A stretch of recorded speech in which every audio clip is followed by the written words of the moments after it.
Hola amigos and welcome back. So Andres has actually posted the notes for what to expect in the new update that is coming next Tuesday. And you know, a lot of the things that we thought would be coming actually aren't. So I'm very interested to see how a couple of these things work out, but we will be going through these notes together, obviously. So hello, welcome to the first update of 2019, yada yada yada. So, important thing, the main one that is put up here is new visit functions and timer skip help. So visit the island of other players and make their timers shorter with a single tap. Check out who helped you in the new social log and return the favor. I am so gonna abuse the hell out of that if I can. Everyone, go.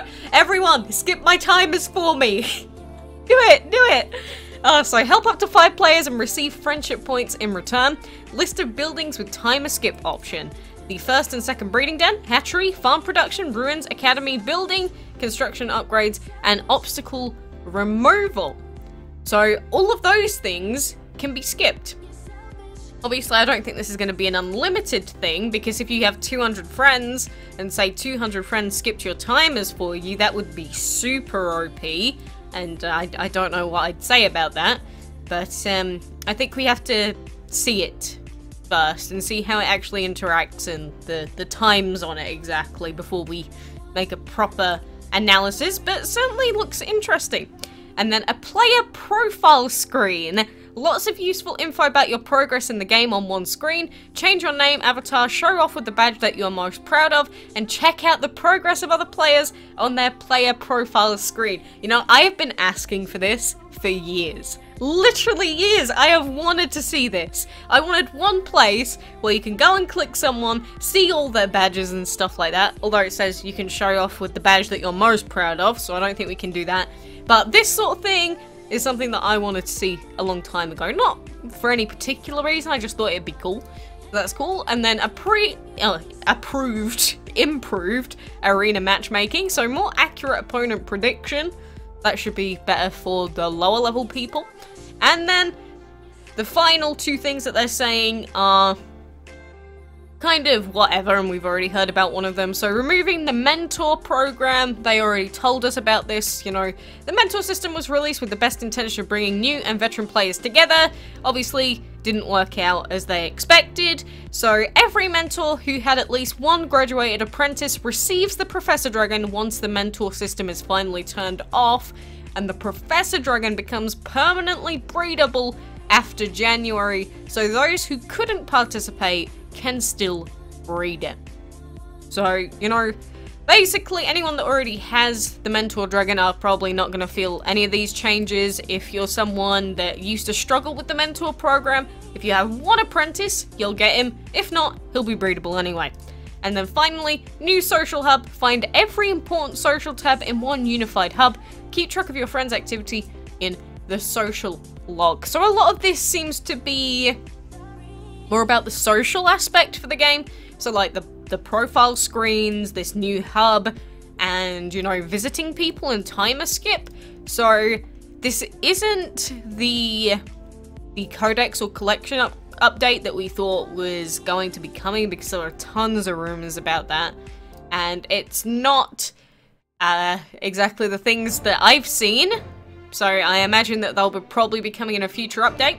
They didn't mention anything about new dragons added, although there will almost definitely be new dragons added in, but they'll probably reveal those over time. So those are all the new changes that you should expect on Tuesday. Honestly, it does feel slightly underwhelming, but I think the social parts are still really good. Like, the social stuff, I would have preferred it to be in the game, like, forever ago. But at least we can have it now, right? So, you know, let me know what you think about all of those changes. I'm certainly interested about that new profile stuff and the skipping timer thing. But anyway, along with that information, we do also have the weekend events and the WHALEMART. So we do have a golden gatherer, gather as much gold as you can and win the aquatic, and then a VIP dinner time event, feed your dragons by using as much food as you can. Nothing too spectacular, these two dragons have been available before, it's whatever. And then we also have the WHALEMART. And so I'm sort of stuck here because, first of all, you've got cherry trees for 1,000 food, which is, you know, why not? It's 1,000 food. And then we have arena gems, 1 arena gem for 100 scrolls. Since I have an extreme surplus, I'm gonna buy this, but that seems really overpriced to a lot of people, and I can understand why. And then finally, we have 3 gem deals this week, one of them being for extraordinary divine materials, and you can get 7 of them. This is so tempting, not gonna lie. And then we have 99 gems for 2 pieces of the apocalypse, which I think is pretty bad.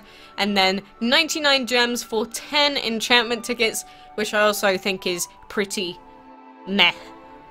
Like, mediocre, lackluster, whatever you want to say. But this divine material, very, very tempting, because it's more so the fact that collecting the materials is just annoying.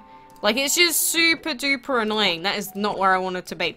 Because, for example, Joko, I need 25 extraordinary divine materials, and they will take so long, along with upgrading all the other dragons. So buying 7 of them outright is actually super, super tempting, and I'm not going to do it, I don't think, but the thought and the desire is definitely there. Definitely there. There's also this boss bundle for Gameloft here, although I think he's way overpriced, so I probably wouldn't recommend buying him personally. But that is the gist of everything that has been going on in DML today. And on top of all of this, we do also have word on what the next Dragon of the Week is. The next weekly would be this little cutie pie right here. So this is the Touchdown Dragon. You know, he's an epic with Earth, Shadow, and Plant. He's actually pretty good for an early game to mid-game dragon. Like, as soon as you get Shadow unlocked, this guy would actually be pretty solid to start off like an epic team until you at least, you know, upgrade into Divines, Legendaries, and whatever else. But if you want to breed this guy, you need to breed together a Dust and Melon Dragon on Monday. And there is no shared breeding time, although if you have the Panda, Elixir, and Avocado unlocked, this breed has become a lot more difficult. But if you don't have those unlocked, most of the other timers are 8 hours or below. So it's not the most difficult breed that we've ever had, but with those added ones like Elixir, Panda, they put in 2 16-hour breeding times, which is pretty annoying. But that is a new Dragon of the Week. That is how you're going to breed him.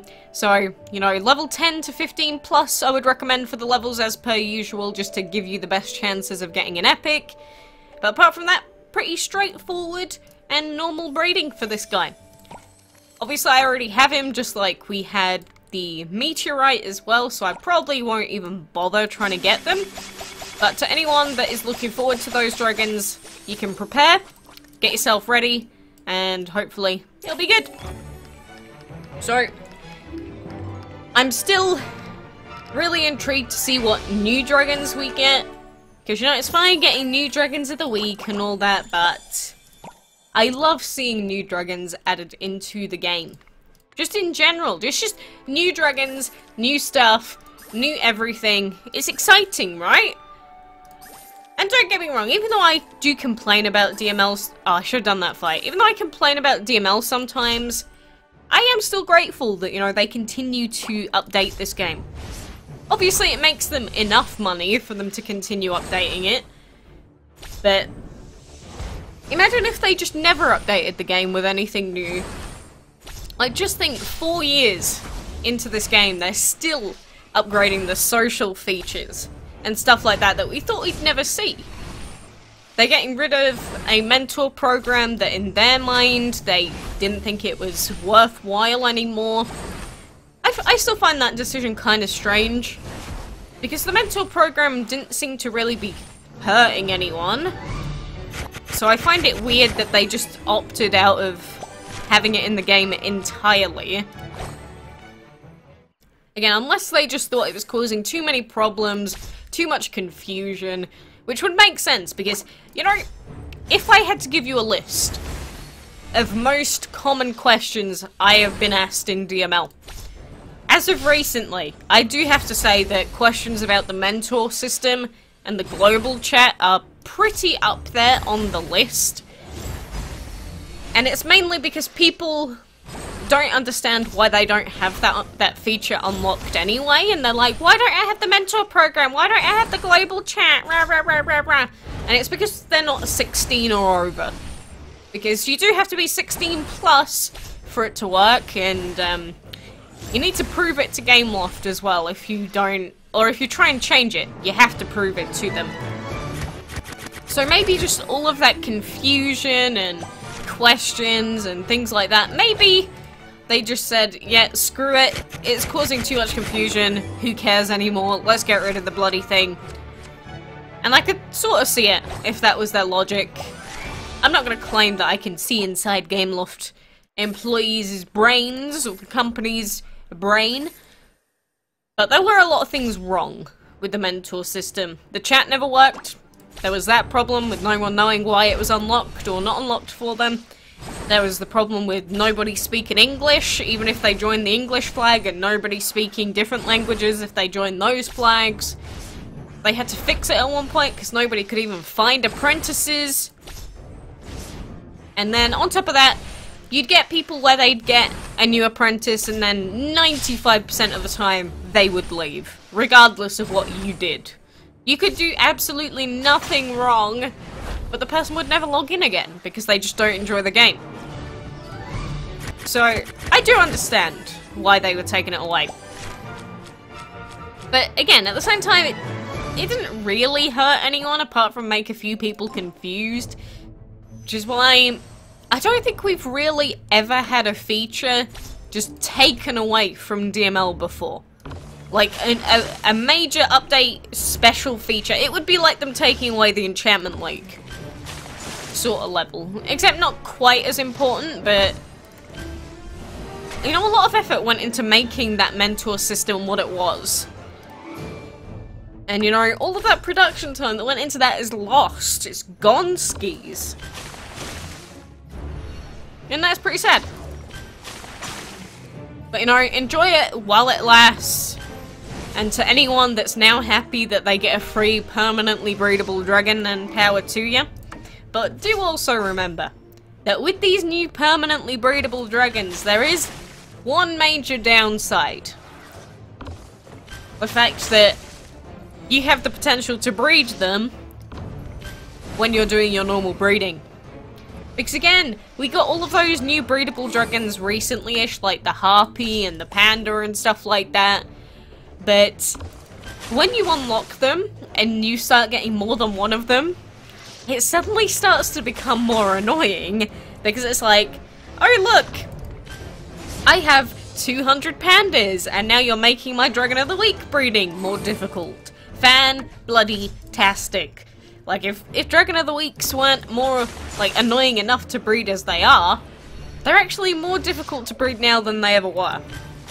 You could argue that, you know, we have the potential to have a second breeding den now, so that doesn't work, because you could just have a second breeding den and then it would be working out at, like, pretty much the same. But just base breeding is tougher than it ever was.